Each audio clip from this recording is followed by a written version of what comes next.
পরিণীতা আজকের আগামী পর্বে দেখাই রাস্তায় দাঁড়িয়ে অনিরুদ্ধ স্যার পারুলকে গোলাপ ফুল দিয়ে প্রপোজ করে।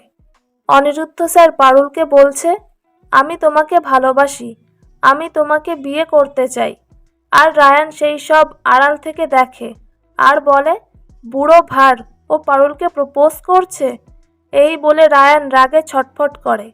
এবার এটা রায়ান স্বপ্ন দেখছে, নাকি অনিরুদ্ধ স্যার পিসিমণিকে বলার জন্য প্র্যাকটিস করছে, নাকি রায়ানকে রাগানোর জন্য ইচ্ছে করে ওরা এটা করছে, সেটাই দেখার।